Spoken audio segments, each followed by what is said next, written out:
Kaya huwag masyado mataas, baka din na okay. Ayusin mo na lang ulit. Huwag masyado mataas yung tama nila. Pasok! Kita na naman ako, maba na naman daw. Ay, pusa, oh. Yes.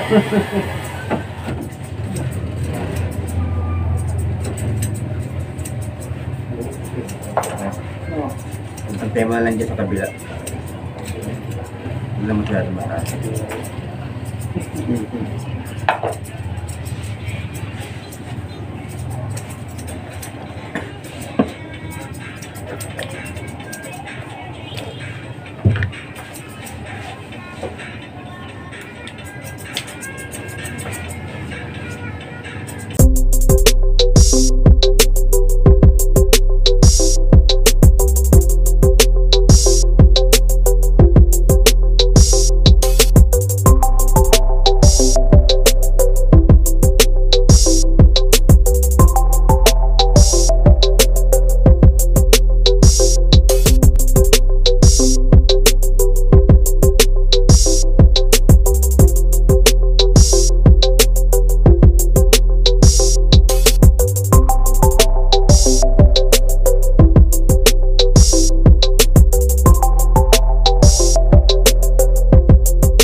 Dito, pag-ahari.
bahay na si Lindy Bobo. Bababa siya. Si pinagkatrabaho ka na apartment building sa Caloocan City. Bitbit niya isang bag. Sinasabi ni Galaman ng mga alahas na kanyang amo at nagkakahalaga ng tinatayang aabot sa 3 milyong piso. Nakulang pa siya palabas ng gate na gusali. Kwento ni Bobo, isang babae daw ang tumawag sa kanya sa telepono at nagpanggang bilang amo niya. Ayon sa babae, na-accidente sila kasama ang asawa at anak. Inutusan naman siya ito na wasakin ng pintuan ng kanilang kwarto na nakanak para makuha ang mga alahas.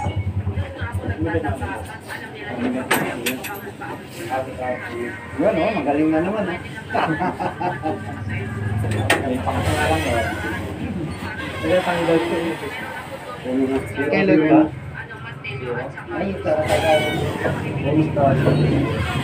Tagalog lang. Kailangan sa mga cream-cream sa paglalagay. Malamang nila siya kasambahay.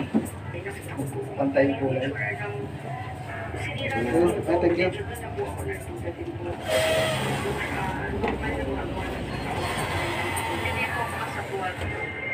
Nagsasabi po ako ng totoo. Wala pong ginagawa.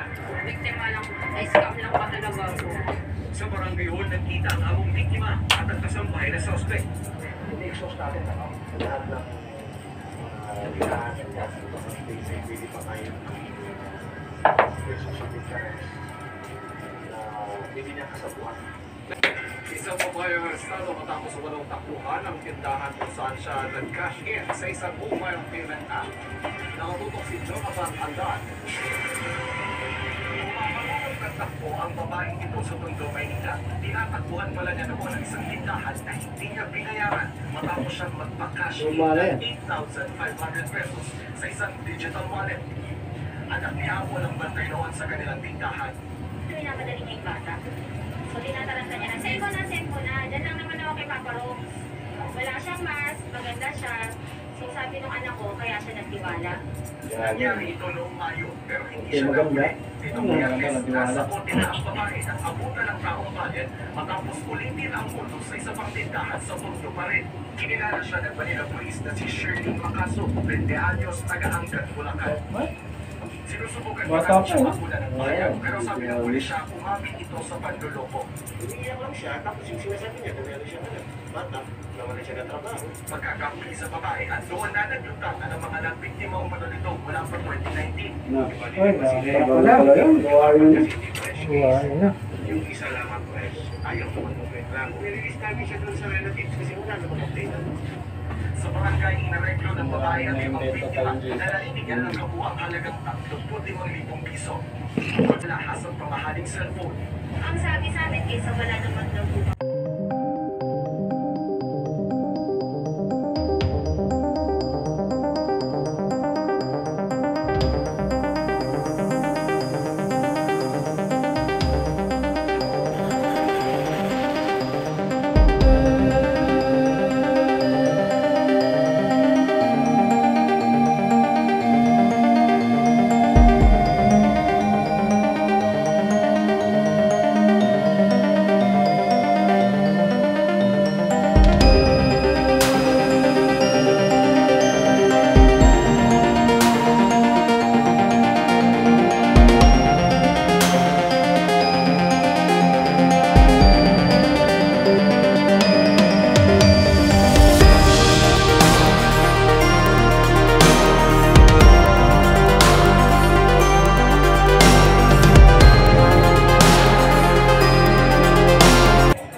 Kayo ba ay may TV?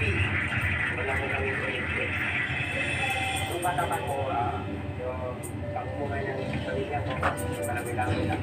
Trabaho ng papa at ina ko po, nagpuputol po ng But this is